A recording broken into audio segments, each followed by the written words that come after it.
जब भी प्रेम की बात होती है तो श्री कृष्ण राधा के प्रेम की मिसाल सबसे पहले आती है। राधा श्री कृष्ण के प्रेम को जीवात्मा और परमात्मा का मिलन कहा जाता है। राधा श्री कृष्ण का बचपन का प्यार थी। श्री कृष्ण जब 8 साल के थे तब दोनों ने प्रेम की अनुभूति की। राधा श्री कृष्ण के दैवीय गुणों से परिचित थी। उन्होंने जिंदगी भर अपने मन में प्रेम की स्मृतियों को बनाए रखा। यही उनके रिश्ते की सबसे बड़ी खूबसूरती है। कहा जाता है कि श्री कृष्ण को केवल 2 ही चीजें सबसे ज्यादा प्रिय थी। ये दोनों चीजें भी आपस में एक दूसरे से गहराई से जुड़ी हुई थी। वो है बांसुरी और राधा। कृष्ण की बांसुरी की धुन ही थी जिससे राधा श्री कृष्ण की तरफ खींची चली गई। राधा की वजह से श्री कृष्ण बांसुरी को हमेशा अपने पास ही रखते थे।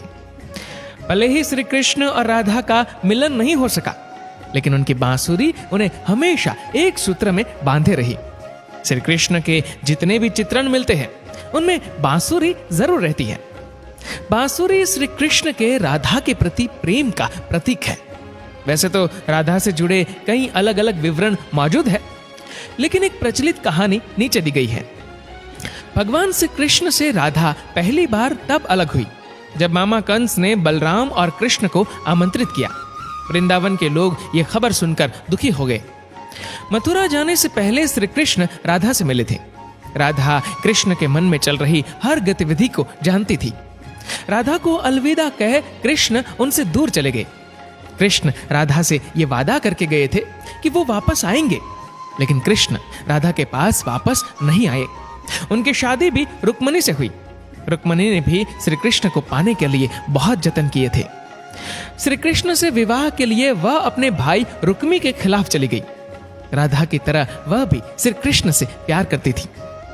रुक्मणी ने श्री कृष्ण को एक प्रेम पत्र भी भेजा था कि वह आकर उन्हें अपने साथ ले जाए। इसके बाद ही कृष्ण रुक्मणी के पास गए और उनसे शादी कर ली। कृष्ण के वृंदावन छोड़ने के बाद से ही राधा का वर्णन बहुत कम हो गया।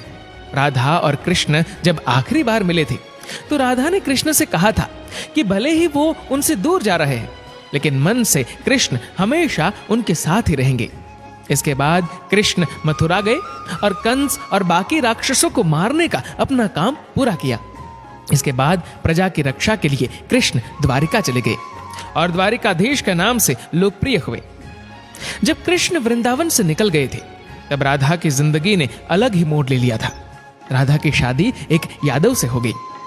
राधा ने अपने दाम्पत्य जीवन की सारी रस्में निभाई और बूढ़ी हुई, लेकिन उनका मन तब भी कृष्ण के लिए समर्पित था। राधा ने पत्नी के तौर पर अपने सारे कर्तव्य पूरे किए। दूसरी तरफ श्री कृष्ण ने अपने दैवीय कर्तव्य निभाए। सारे कर्तव्यों से मुक्त होने के बाद राधा आखिरी बार अपने प्रियतम कृष्ण से मिलने गई। जब वह द्वारिका पहुंची तो उन्होंने कृष्ण के रुक्मणी और सत्यभामा से विवाह के बारे में सुना, लेकिन वह दुखी नहीं हुई। जब कृष्ण ने राधा को देखा तो बहुत प्रसन्न हुए। दोनों संकेतों की भाषा में एक दूसरे से काफी देर तक बातें करते रहे। राधा जी को कान्हा की नगरी द्वारिका में कोई नहीं पहचानता था। राधा के अनुरोध पर कृष्ण ने उन्हें महल में एक देविका के रूप में नियुक्त किया। राधा दिन भर महल में रहती थी और महल से जुड़े कार्य देखती थी। मौका मिलते ही वह कृष्ण के दर्शन कर लेती थी। लेकिन महल में राधा ने श्री कृष्ण के साथ पहले की तरह का आध्यात्मिक जुड़ाव महसूस नहीं कर पा रही थी। इसलिए राधा ने महल से दूर जाना तय किया। उन्होंने सोचा कि वह दूर जाकर दोबारा श्री कृष्ण के साथ गहरा आत्मीय संबंध स्थापित कर पाएगी। उन्हें नहीं पता था कि वह कहाँ जा रही है, लेकिन भगवान श्री कृष्ण जानते थे। धीरे धीरे समय बीता और राधा बिल्कुल अकेली और कमजोर हो गई। उस वक्त उन्हें भगवान श्री कृष्ण की आवश्यकता पड़ी। आखिरी समय में भगवान श्री कृष्ण उनके सामने आ गए। कृष्ण ने राधा से कहा कि वह उनसे कुछ मांगे, लेकिन राधा ने मना कर दिया। कृष्ण के दोबारा अनुरोध करने पर राधा ने कहा कि वह आखिरी बार उन्हें बांसुरी बजाते देखना चाहती है। श्री कृष्ण ने बांसुरी ली और बेहद सुरीली धुन में बजाने लगे। श्री कृष्ण ने दिन रात बांसुरी बजाई जब तक राधा आध्यात्मिक रूप से कृष्ण में विलीन नहीं हो गई। बांसुरी की धुन सुनते सुनते राधा ने अपने शरीर का त्याग कर दिया। हालांकि भगवान कृष्ण जानते थे कि उनका प्रेम अमर है। बावजूद वे राधा की मृत्यु को बर्दाश्त नहीं कर सके। कृष्ण ने प्रेम के प्रतीकात्मक अंत के रूप में बांसुरी तोड़कर झाड़ी में फेंक दी।